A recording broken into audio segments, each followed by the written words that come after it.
No silly shit, man.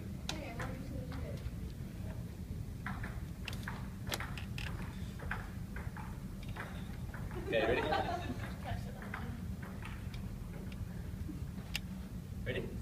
I've been ready. Picture this. An English lad running around the most busiest airport in London, trying to find his plane so that he can embark on an amazing adventure to America.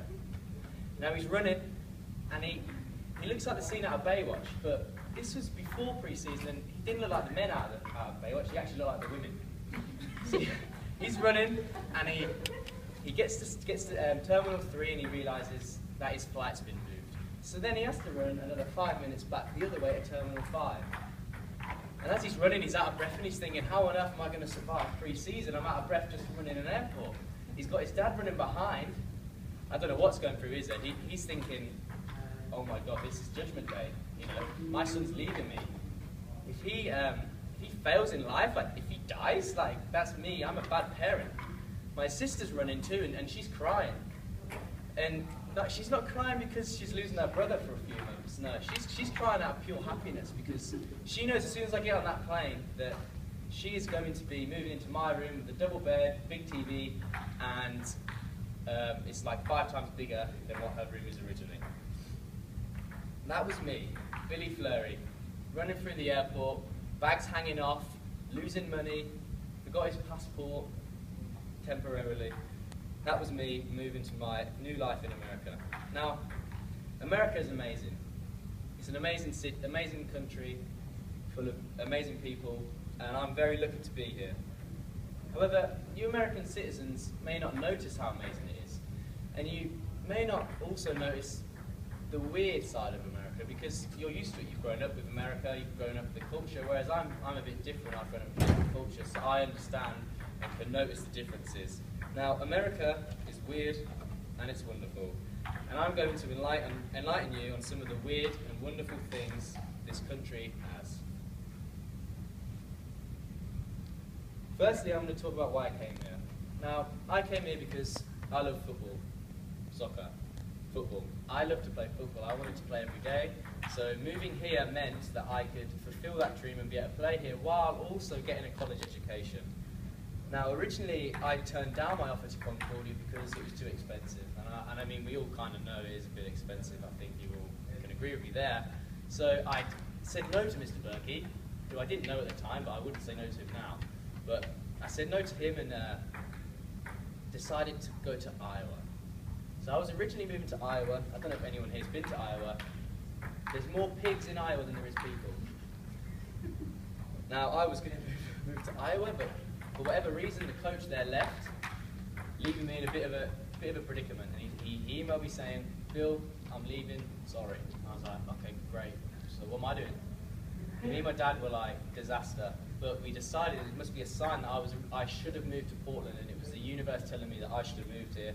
I rang up Berkey and he said, I can sort of squeeze you in. So luckily, I moved here, and I'm a very lucky boy.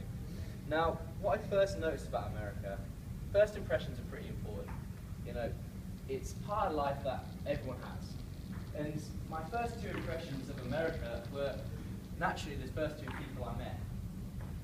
The first man I ever met who was American on my journey was the guy sitting next to me. So I'm sitting on the plane and the pilot starts talking, and you know what the pilot's like, you don't understand what he's saying, so he's like, and he's mumbling, and me, I'm just listening like, yeah, I don't know what he's saying. Then I hear something, it says, your flight's been delayed by an hour and a half. And I'm like, sit up. I hear the voice in the back of my head of my mother screaming, saying, "Billy, you've got 2 hours when you get to New York to get on the next flight." I'm like, 2 hours? Remember, I've only got half an hour. And I turn to this guy, who's an old bloke. He reminds me just like my granddad. And I say to him, half an hour to get in my next flight, how are we going to do that? And he's like, dude, I don't know, man. I apologize for the American accent. He didn't actually sound like a stoner. He sounded like a sophisticated American. But he said to me, I've got 15 minutes. So me and him are in the same boat. And we're looking at each other, and we've just decided, as soon as the plane lands, we're getting off first. The plane lands, right? And I step up, and this guy steps up, an old man, probably 70, shoves this woman out of the way, get out of the way, starts running. So we both start running. It's like something off Mission Impossible. I'm following him, and this guy's crazy. And that's the first thing I noticed about America is even the old people have this ball-busting, die-hard attitude that they're going to get what they want, and he was going to get what he wanted, and he was going to make his flight. So I'm following him, and we get to the end of the terminal, and we look at the sign, and it says, American citizens this way, foreigners that way. That's the next thing I noticed. I'm now a foreigner. I've grown up judging foreigners by looking at them and saying, what's that foreigner doing? Look at that foreigner walks, right? And I'm now that foreigner. So I walk off to the right, he's walked through and just gone straight through. Just straight through, showed his ID back. I'm like, oh, that was easy. So then I get there, big guy, interrogations, looking at me, and he's like, what's up, buddy? I'm like, whoa, wait, I'm on edge. It was like getting interrogated by the CIA. He's like, what you doing here? What's your name? What's your business? Blah, blah, blah. Are you a Nazi? Do you know Bin Laden? I'm like, oh my God. I'm like, no, I don't know Bin Laden. I don't know him. I'm getting interrogated. I'm terrified. I finally get through and I somehow make it to my next flight. I'm on my next plane, which I then meet the second man, who is now, he's giving me an impression of Oregonians because he's from Oregon. And he sits down and I don't really look at him at first, and then I look and I'm telling you now, this guy, he was raised by a pack of wolves. He's got long black hair, he's stacked, and he's just like, what's up? I'm like, oh my, hi mate. I'm like, he's definitely killed someone. 100%. I'm convinced he's killed someone. I was like, where are you from? And we start talking, and we're on the flight, and he's saying how he's from Northern Oregon and he lives in the mountains or something. I'm like, oh, okay. And he's seen wolves and he's seen all these various scary animals. I'm like, have you ever seen a bear? Because I don't know, he may have. And he's like, talking about bears. And then I'm convinced that he has definitely seen a Yeti and he's Bigfoot's best mate. And I'm like, this guy's crazy. And I'm just like, that's my first impression of Americans. So then, the next thing I noticed was obviously the accent. The accent is interesting.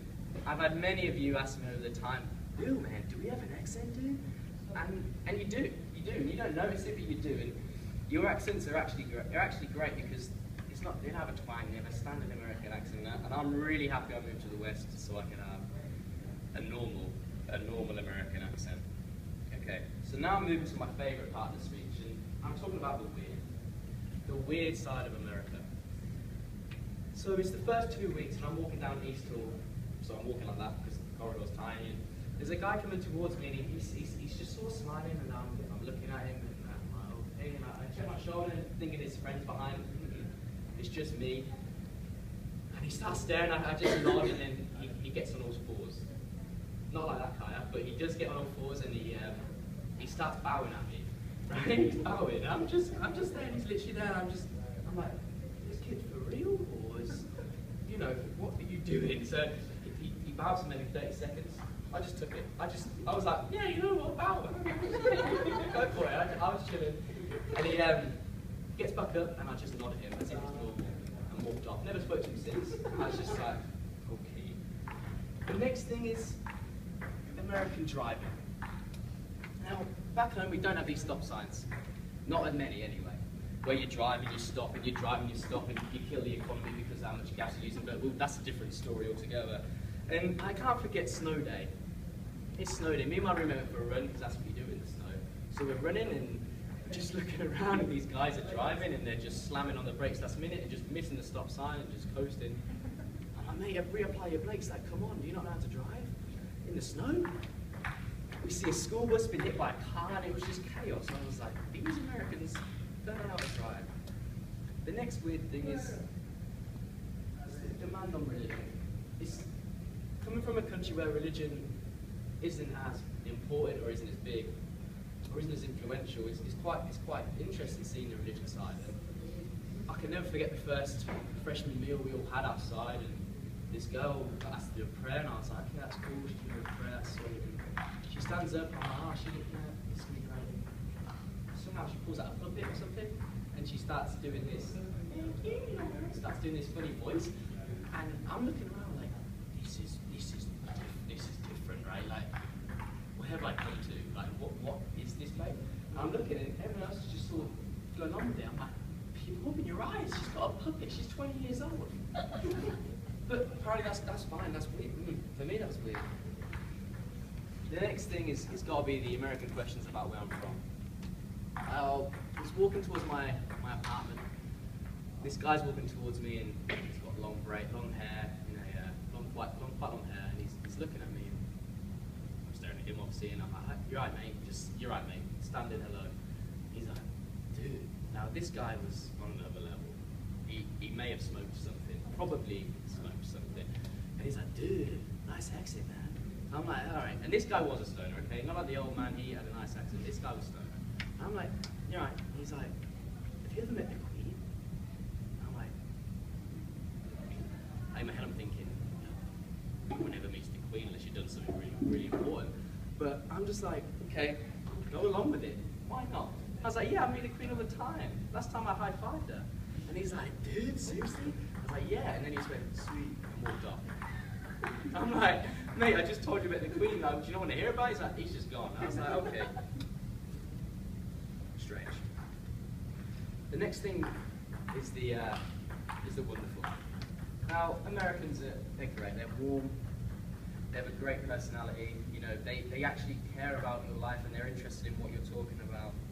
And American people have been very welcoming for me as a foreigner, and I really appreciate that.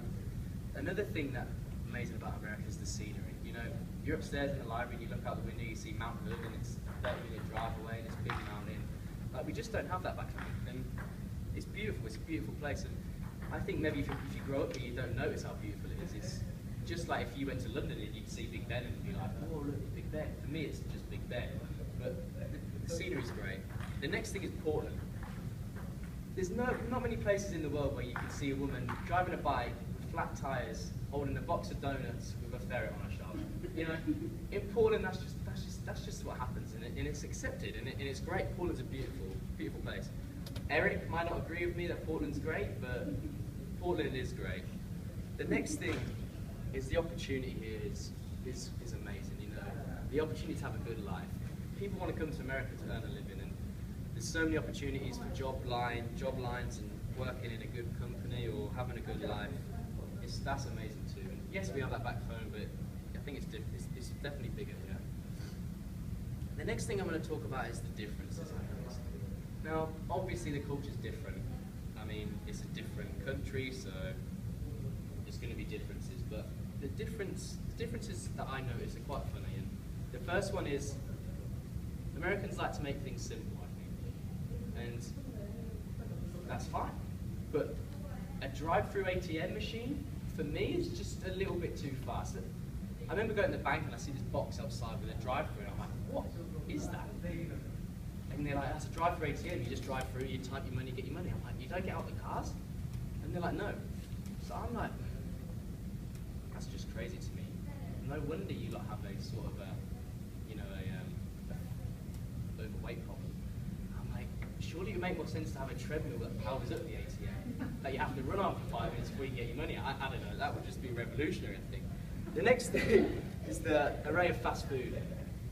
The fast food, you've got Burger King, Taco Bell, McDonald's, Jack in the Box, Chipotle, KFC, Popeyes, Burger Hut, Pizza Hut, Subway, Chick-fil-A, Dunkin' Donuts, Fatburger, Five Guys, Harvey's, In-N-Out Burger, Olive Garden, Panda Express, Papa John's, Smoothie King, Summit Drive-In, White Castle. England's got McDonald's, Burger King, KFC. That's it. That's the difference, and it's just, wow. You guys have a lot of stuff to eat, and your portion sizes are huge too. So, overall, America's a great country. I'm very lucky to be here. I love being here. It's a great place. There's no denying that there's some weirdos here, but they do brighten up the experience, and I really appreciate them in my lives, even though they weird me out at the time. People are warm, and they're approachable, and they're caring. So to finish, keep Portland weird, because America is weirder. Thank you.